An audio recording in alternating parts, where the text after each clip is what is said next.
Abertura. Fundo azul.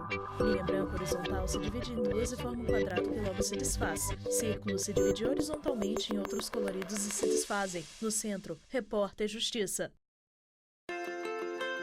Durante um ano, a Nayara pôde contar com uma fiel escudeira, uma funcionária que ajudava nos afazeres domésticos. Mas a situação financeira apertou e ela teve que demitir a moça, que tinha carteira assinada e tudo. É que os encargos trabalhistas com a implementação do E-Social ficaram pesados e as despesas eram muito altas.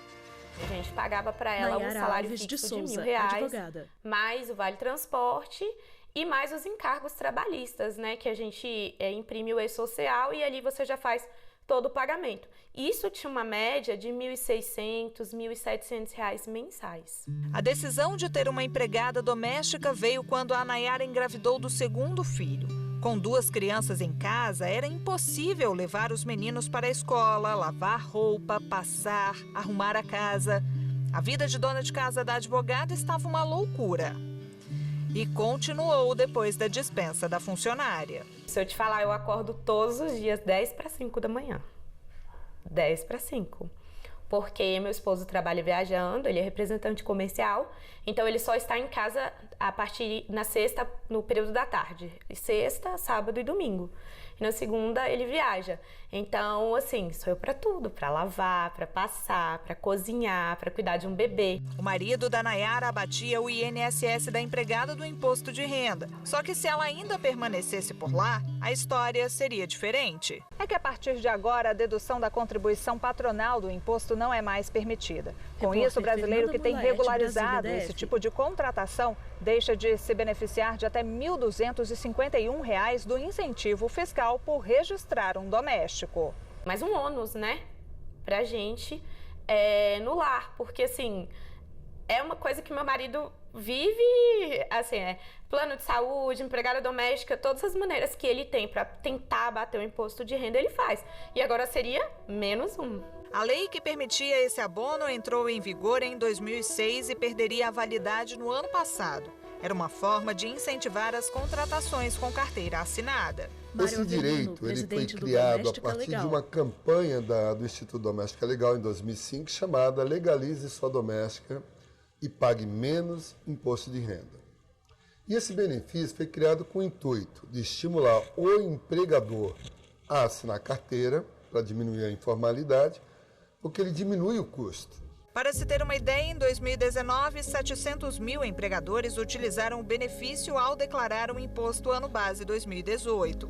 Um projeto para a prorrogação do prazo foi apresentado no Congresso Nacional, mas a aprovação nas 2 casas não foi concluída a tempo. O grande temor aí é que, com o fim do benefício, mais de 100 mil domésticas sejam demitidas dos serviços. Qual o impacto disso que pode ter? Primeiro, pode haver a demissão de milhares de empregadas domésticas que têm carteira assinada.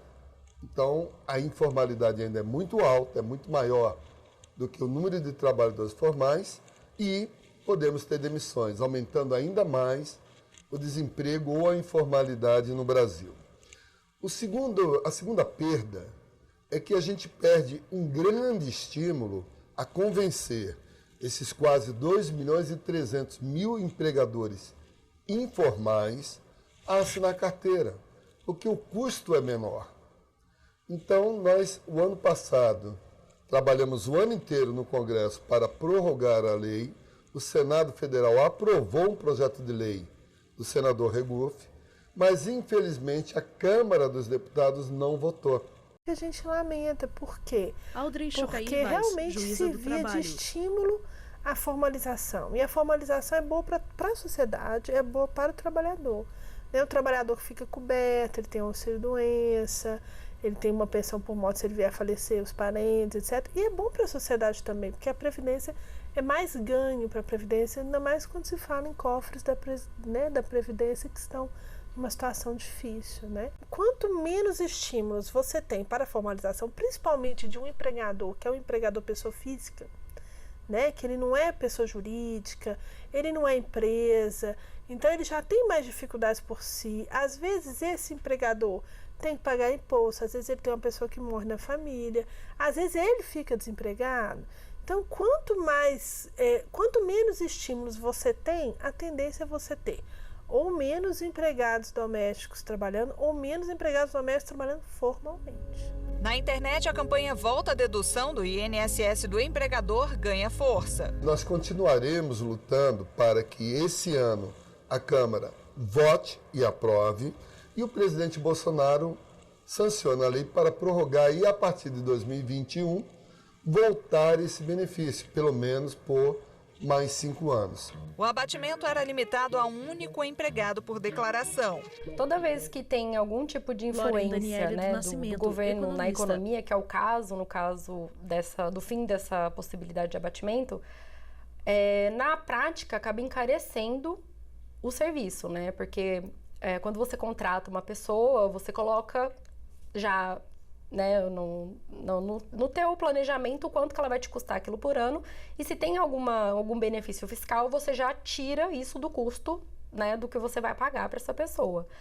Realmente é um impacto significativo, né, dependendo do salário que se paga, ela pode chegar até 8%, né, a mais no valor que a pessoa, no caso o empregador, vai ter que pagar a mais, né? Então, realmente tem um impacto. Mas a gente vai conseguir mensurar isso melhor daqui a um ano, quando a gente conseguir realmente medir. A estimativa da Receita Federal, que é um aumento na arrecadação de 322 milhões de reais, ou seja, é um ganho, né, de arrecadação para o cofre público. Essas deduções, obviamente, elas diminuem o valor arrecadado de imposto de renda. Então, isso preocupa o governo nesse sentido, de que diminui o valor arrecadado, enfim. Mas, por outro lado, elas estimulam a arrecadação à Previdência. Então, tem que se ter um equilíbrio nisso, né? Independentemente de tudo isso, a Nayara tem sentido na pele a dificuldade de ter que cuidar sozinha da casa e dos 2 filhos pequenos. Pelo menos uma vez por semana, conta com uma diarista para sair do sufoco. Os últimos dados apontam que o país tem pouco mais de 6.200.000 empregados domésticos. Entre 2015 e 2018, a taxa de profissionais com carteira assinada caiu de 32% para 30%. Com ou sem abatimento do INSS do empregado doméstico do imposto de renda, Silvânio tem uma certeza: não abre mão da funcionária dele de jeito nenhum. Você não trata como empregado, não, trata como uma pessoa normal da família. Aqui não tem como abrir mão porque Vânio Campos, aposentado. Tem que lavar, passar, arrumar a casa. Para nós é indispensável. Quando ela não está aí, é um sufoco. Para ele, que já conta com empregada doméstica há 32 anos, trabalho assim, só com carteira assinada. Eu vou continuar pagando todos os direitos porque eu, quando trabalhava, fazia questão de ter meus direitos, né? E eu acho que elas têm direito também de se aposentar um dia, né? O repórter Justiça vai para um rápido intervalo e volta já. No próximo bloco, a repórter Fernanda Tavares vai mostrar a realidade do trabalhador doméstico e o que mudou desde a implementação do E-Social. Não saia daí que a gente volta já. Vinheta de transição. No centro, repórter Justiça. Vinheta de transição. No centro, repórter Justiça. Pessoas caminham em rua. Nas ruas é fácil encontrar pessoas que abriram mão de ter uma empregada doméstica todos os dias. Os motivos são diversos. Filhos já crescidos, apartamento pequeno, famílias que não almoçam em casa e por aí vai. Mas o salário e os encargos trabalhistas do empregador doméstico são alguns dos fatores que vêm pesando. Olha aí. Influencia a questão de férias, a questão de 10º. A condição do país não está dando para a gente. Antônia Marlene Pedrosa, aposentada. Você não tem uma condição, e no nosso caso eu não preciso, porque minha família já é grande, né? E a diarista vai uma vez por semana, não, 2 vezes por mês, se bate um papo, uma boa diarista, vai embora, você não tem cargos. Flávia Barbachan, não é uma pessoa todos os dias. Mas realmente fica muito caro, é impossível. O repórter Justiça vai contar a história da Maria, uma nordestina boa de limpeza. Do mesmo jeito que milhares de pessoas que buscam emprego na capital, ela veio para Brasília na década de 80. Trabalhou muitos anos em casa de família e tinha aquela rotina. Lavava, passava, fazia almoço, cuidava das crianças e dormia no local de trabalho. Tudo ia bem. Maria sempre guardava um dinheirinho, mas quando ficou grávida, foi demitida. Quando o meu filho mais velho nasceu, há 14 anos, diarista. Aí eu fiquei desempregada e aí foi quando, logo que ele nasceu, ainda bebezinho, eu procurei então uma diária. Entendeu? Porque eu pensei assim, eu vou trabalhar uns 2 dias e vou poder estar com o meu filho, né? Ele amamentava, ainda era muito pequeno e eu precisava de uma renda para ajudar na minha casa com o meu esposo. Maria então percebeu que poderia ganhar mais com as diárias do que com o salário que recebia mensalmente como empregada doméstica. No problema, viu uma ótima oportunidade de complementar a renda familiar. Eu observei também, uma parte boa é que ele me chamou para trabalhar 2 dias, né? E eu ganhava quase o mesmo valor de todos os dias e eu podia estar com o meu filho. Foram anos trabalhando dessa forma, até que um dia, um dos patrões fez um alerta sobre uma questão muito importante: o recolhimento do INSS. Eu pagava quando eu tinha carteira assinada. Uma vez que eu não tive mais a carteira assinada, eu parei de pagar. E ele botou quente em mim, falou, não, vamos regularizar isso, eu que pago, mas ele me deu uma maior força. Hoje, o Brasil conta com 4 milhões de trabalhadores autônomos e é possível contribuir com o INSS para se resguardar de uma dor de cabeça futura. São 3 passos: fazer a inscrição no Programa de Integração Social, escolher a contribuição individual, efetuar o pagamento da Guia da Previdência Social. Vale lembrar que há 2 tipos de contribuição: uma de 20% do salário e limitada ao teto da Previdência, e a outra de 11% do valor do salário mínimo. Lembra quando a repórter Fernanda Mulaert mostrou lá no começo do programa Silvânio que há mais de 30 anos tem empregada doméstica? Pois é, nosso programa vai contar agora um pouco mais sobre a rotina do Maxwell. É que na casa do engenheiro não existe hoje em dia a menor possibilidade de ficar sem uma funcionária. Isso porque ele e a esposa passam o dia todo fora de casa por causa da rotina puxada de trabalho. São 2 empregadas que revezam as atividades diariamente. Eu até brinco assim que como eu tenho 2 funcionários aqui, a gente parece que eu tenho um RH da empresa, porque é e-social, fazer todos os cálculos, e se eu errar, eu vou ser penalizado, eu vou receber uma sanção por causa disso, né? Então eu tenho toda uma preocupação, a gente entrega para elas, pega o recibo direitinho que sai no e-social, a gente, mas não é uma, assim, a ferramenta ela é bastante intuitiva. Mas caso você perca algum prazo, você vai receber uma penalidade que não é tão simples. O E-Social que o Maxwell comentou é um programa do governo federal que consolida o envio das informações do empregador e dos seus empregados. A principal finalidade do E-Social é criar um banco de dados único. Ele possibilita o compartilhamento em tempo real entre os diversos órgãos administrativos. Antigamente, o recolhimento juíza do trabalho relativo ao trabalho doméstico era um recolhimento, como é que a gente pode dizer, um pouco precário, porque ele era feito em guias individuais, semelhantes às guias de que faziam o autônomo, etc. E isso, muitas vezes, quando a pessoa ia aposentar, nós que somos aqui na Justiça do Trabalho, falava, olha, guarde esses recolhimentos. Porque às vezes, quando a pessoa ia aposentar, esses recolhimentos não apareciam. Então, tinha que fazer uma varredura disso, uma prova, uma instrução, etc. Então, o governo criou esse sistema do E-Social, inicialmente para o trabalhador doméstico e depois instituiu para todas as empresas, que ele serve como se fosse um departamento pessoal pequeno, por assim dizer, né, para o trabalhador doméstico. Então, ali a pessoa registra a admissão do trabalhador, qual que vai ser o salário dele, qual que vai ser a jornada dele, registra o horário de trabalho dele. Se a pessoa quiser, ela pode emitir uma folha de ponto ali para que ele preencha, ela pode emitir. Não é obrigatório que o contra-cheque seja emitido por ali, mas como o empregador doméstico, como ele não é empresa, ele não tem departamento pessoal, enfim, ele pode entrar no sistema, ele lança quanto ele pagou, ele já pode emitir o contra-cheque ali, e aí o empregado assina. A formalidade ela tem um ônus e tem um bônus, né? Porque gostaria muito de pagar ainda mais, porque não tem preço pelo serviço. Só que a questão tributária, ela influi, porque não é só o salário que a gente paga diretamente ao funcionário.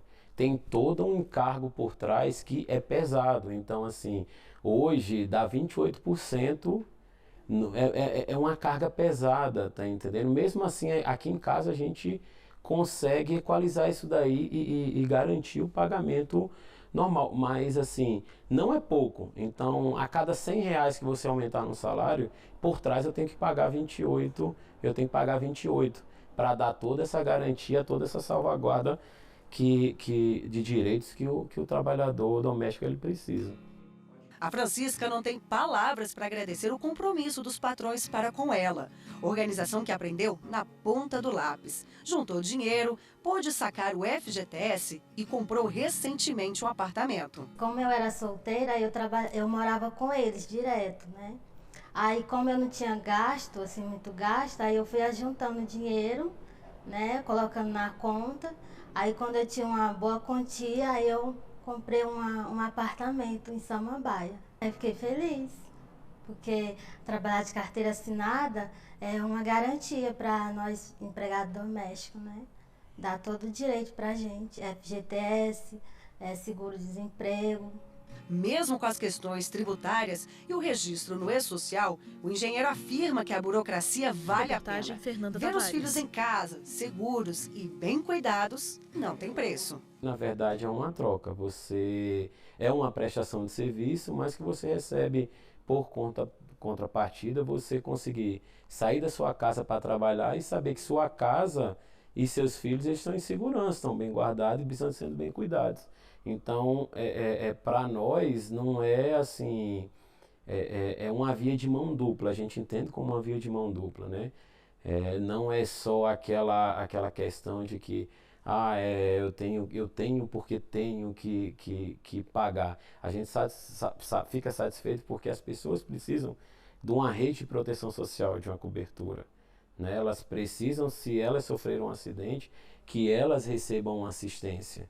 Elas precisam que, se elas forem engravidar, elas precisam receber durante esse período que elas ficam de licença, assim como um trabalhador normal. Francisca lava um copo numa pia, passa um pano em bancada preta de cozinha. Há um globo dourado no meio da bancada. Ela tem longos cabelos pretos e usa uma camisa branca estampada. Transição.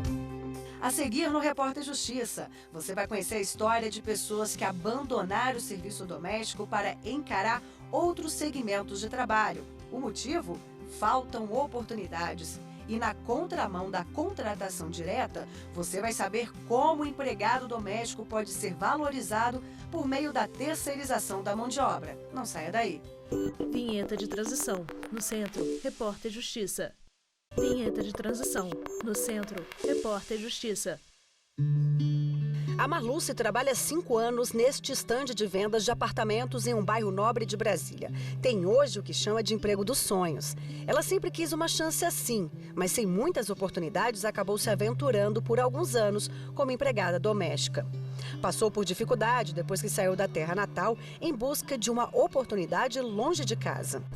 Bom, eu sou da Paraíba. Marluce Silva, eu vim da Paraíba auxiliar administrativa. Né, à procura de emprego, né, de trabalho, porque lá é difícil, né, pra gente. Então vim aqui para Brasília em 82 e a minha trajetória foi essa, né? Logo que cheguei, fui trabalhar em casa de família e naquela época não era de carteira fechada, né? A gente não trabalhava de carteira fechada. Hoje, graças a Deus, mudou muito, né? E a minha vida foi assim, né? Tive um filho e criei meu filho trabalhando sempre de doméstica, né? Hoje ele é bombeiro, vai se formar em Direito, né? Graças a Deus. E aí me esforcei, estudei, fiz curso. Mesmo com cursos e qualificação, ficou muito tempo procurando vaga em casas de família. E nada. Até que um dia, uma amiga a indicou como copeira na empresa onde trabalha atualmente. Comecei a trabalhar de auxiliar de serviços gerais e aí nas minhas férias aproveitei para fazer curso, né? Que até mesmo a empresa pede que a gente faça curso, né? Que surgir uma vaga, assim, a empresa dá oportunidade para o funcionário. lá dentro. Aí eu fiz, aí surgiu a vaga de auxiliar administrativo e hoje eu sou auxiliar administrativo da empresa. Com a carteira assinada, Marluce tem todos os direitos trabalhistas garantidos. Me sinto muito bem porque é uma segurança para o trabalhador, né? Você que trabalha de carteira fechada, você se sente segura, né? Se, nossa, Deus me livre, acontecer alguma coisa, você tá ali, pode, né, se encostar pelo INSS. E se você não trabalha de carteira fechada, você não tem segurança nenhuma. Né? Então é muito bom mesmo trabalhar de carteira fechada. Dados do IBGE apontam que nos últimos 3 anos, mais de 300 mil empregados perderam registro na carteira. A redução é de 15% no comparativo com os últimos 10 anos. E aí surge uma situação inversa. Enquanto o total de empregados registrados caiu, a quantidade de trabalhadores sem carteira assinada aumentou 7%, indo de 4 milhões e 200 mil para 4 milhões e meio em 2018. O emprego da ocupação, Bergo, da cidadania economista. também. Então é importante assim. Então o desemprego gera o desalento, gera o desânimo, né? As pessoas se julgam improdutivas, depressão, é coisa ruim. E aí também onera o sistema social, sobretudo médico. As pessoas vão procurar mais médico, às vezes não tem condição, porque não estão empregadas, não estão cobertas pelo seguro social, né? Então tem um custo também para tratamento. Então o desemprego é muito ruim nesse aspecto. Para a economia, é menos um para gerar riqueza. É ruim para um lado, é ruim para o país, é ruim para a economia e ruim para a pessoa também. Então realmente é um problema que tem que ser atacado de uma maneira séria e objetiva. Obviamente, o mundo do emprego está sofrendo uma revolução, né? Não tem mais aqueles empregos como antigamente, que a pessoa vai, vou entrar aqui e vou trabalhar há 30 anos e vou me aposentar, né? A cada 5 anos praticamente muda todo o cenário, né? Então, o que vai ser importante daqui 5 anos na economia ainda não foi inventado ainda. Alguém está inventando nesse momento, né? A terceirização, por outro lado, chegou de forma positiva ao país. São empresas que fornecem mão de obra de serviços domésticos, como limpeza e jardinagem, por exemplo. E foi pensando nisso que o Samuel decidiu investir no segmento. Os condomínios, eles, cada dia que passa, eles tinham medo do recolhimento dos impostos, de como fazer a gestão dos colaboradores, e eles estavam optando por contratar empresas terceirizadas. Então foi essa percepção que eu tive para começar a empreender nesse ramo. A empresa terceirizada facilita a gestão dos colaboradores, porque o condomínio ele passa a ter um papel de fiscalizador e não de gestor, vamos dizer assim. E a parte da gestão fica toda com a empresa. Então, na minha visão, o que eu mais vendo para os meus clientes é que eles estão contratando uma grande equipe para cuidar da limpeza dele. Na empresa do Samuel, todos os funcionários têm a situação regularizada, uma relação que vem dando certo. A Tayanária ficou um longo período desempregada. Há 3 anos, assinou a carteira de trabalho. Ela é responsável pela limpeza de um pequeno centro comercial no centro de Brasília. No dia a dia, eu cuido da limpeza do prédio, lá fora, aqui dentro, entrego correspondência. Porque hoje o emprego tá difícil, né? Então, a gente que tem essa oportunidade tem que zelar, né? Tá difícil. Então, é bom demais, ainda mais pra gente que tem filhos, então ter um salário, a carteira assinada é uma coisa segura. O resultado não poderia ser outro. Eu tenho funcionários fixos e eu consigo me comprometer com o cliente de colocar o mesmo prestador de serviço lá. Eu não costumo mudar, entende? E aí isso é interessante também até pelo ponto de vista da segurança, né?